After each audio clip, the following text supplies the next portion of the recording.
C'est toujours un plaisir de vous informer, mesdames et messieurs. Soyez les bienvenus sur Ecclesia TV. Voici le sommaire de cette édition. Le dimanche 7 novembre dernier, l'aumônerie militaire catholique du diocèse d'Abidjan a fait sa rentrée pastorale 2021-2022 à la paroisse Cœur Immaculé de Marie du plateau d'Aucuit.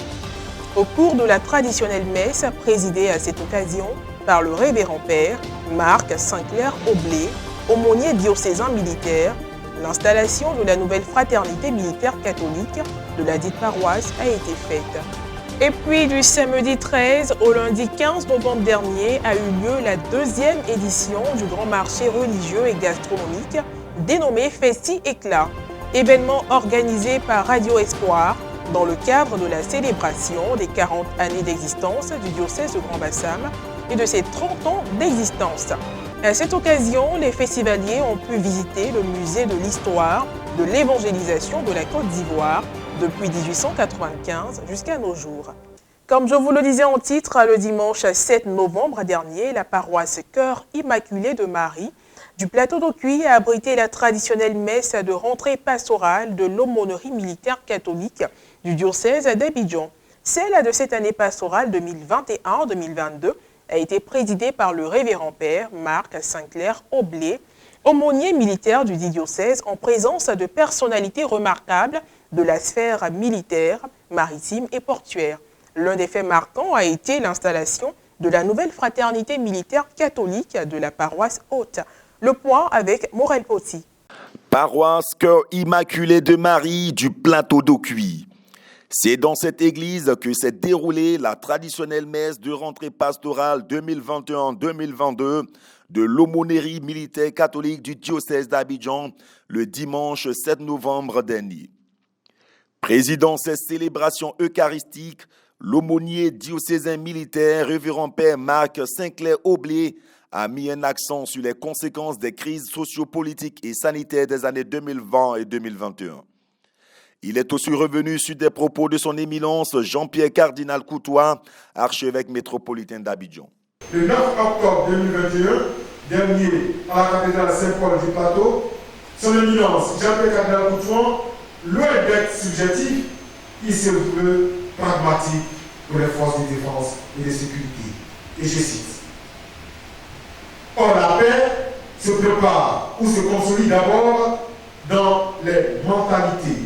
Lorsque les peuples font un effort pour se comprendre, dialoguer, s'estimer, accueillir, s'accueillir différents, écouter les problèmes réels des autres, chercher avec eux une plus grande justice. Cette célébration, qui était d'une grande importance, a eu la participation de personnes remarquables, notamment le commandant Abbé Sylvestre, représentant le directeur général des affaires maritimes et portuaires, le commissaire Dre de Chantal Colombe, marraine de la fraternité, ainsi que l'ensemble des frères et sœurs d'armes venus des différentes paroisses. Pendant la célébration, la fraternité militaire de la paroisse a été installée avec pour aumônier le révérend père Alphonse-Marie Badjo. L'adjudant-chef Séverin Kouassi, en service à la direction de la logistique et des infrastructures de la police nationale, a quant à lui été intronisé comme le vice-président de la fraternité.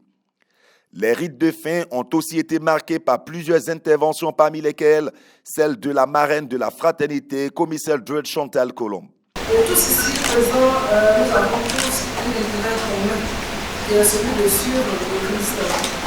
Et la création de cette nouvelle fraternité est la manifestation de notre volonté de suivre le Christ en tout lieu et en tout temps.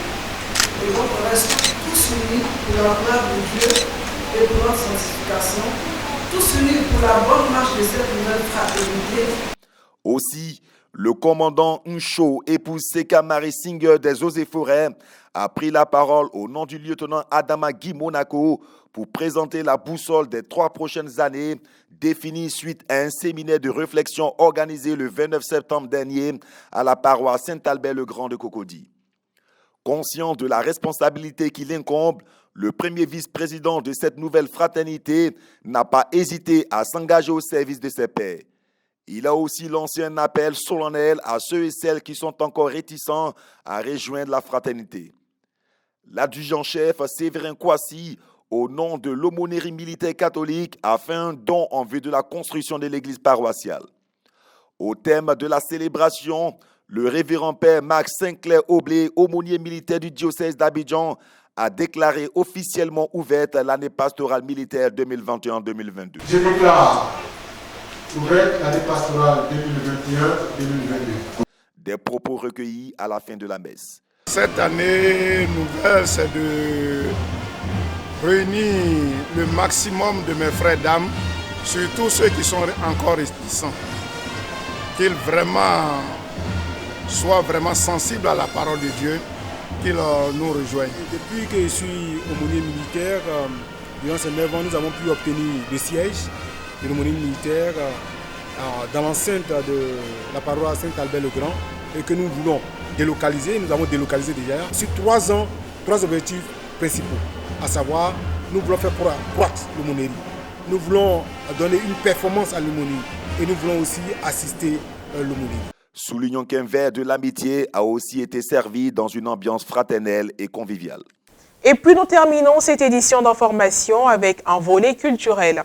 Dans le cadre de la célébration des 40 années d'existence du diocèse de Grand-Bassam et de ses 30 années d'existence, Radio Espoir a organisé du samedi 13 au lundi 15 novembre dernier la 2e édition du Festi Éclat, un grand marché religieux et gastronomique qui a pris ses quartiers à la cathédrale Saint-Paul d'Abidjan-Plateau. Un événement qui a réuni prêtres, religieuses et laïcs en ce lieu pendant 3 jours. Monseigneur Jean Bonzo Kouassi, vicaire général du diocèse de Grand-Bassam, nous a expliqué le sens de l'événement. Le Jésus que nous avons tous accepté comme sauveur, ce sont des personnes et des femmes que nous avons annoncées. Ils viennent de loin, ils viennent de près, ils ont agi, ils ont parlé, ils ont posé des actes, ils ont vécu avec nous. Cette histoire-là, il nous faut la raconter de génération en génération, car la foire en Côte d'Ivoire, et comme je disais, a une donnée historique. Et Festi Éclat a cette fonction-là de ramener à l'évidence le travail immense accompli par des personnes et le travail effectué par les premiers missionnaires ivoiriens. Festi Éclat 2021 a été une aubaine pour les festivaliers de visiter le musée de l'histoire de l'évangélisation de la Côte d'Ivoire depuis 1895 jusqu'à nos jours.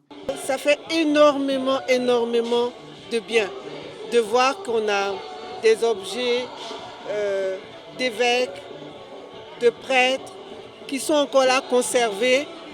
En cette période où nous prions pour nos défunts, franchement, c'est un hommage qui est rendu à tous ceux qui ont contribué à ce que nous soyons aujourd'hui des croyants et des fidèles à la marche à la suite du Christ. Rappelons que l'ouverture des festivités s'est faite le 24 octobre dernier à la paroisse Saint-Antoine de Padoue de Moossou au cours de la messe de rentrée pastorale des agents de la radio. Retour sur l'intervention de M. Pierre Kiéné, directeur général de Radio Espoir, qui à cette occasion a donné la suite du programme des festivités. Nous initions même au sein de la radio dans ce mois de novembre une retraite pour tous les agents, parce que c'est très important. Généralement, en temps normal, c'est une récollection. Mais dans le cas du trentenaire, nous avons souhaité faire une retraite pour tous les agents. Et voilà. Après cette retraite, au mois de décembre, nous aurons un pèlerinage au sanctuaire marial le samedi 18. Ce pèlerinage est une institution, c'est une tradition, mais pour cette année, eh bien, ce pèlerinage va porter les couleurs des 30 ans.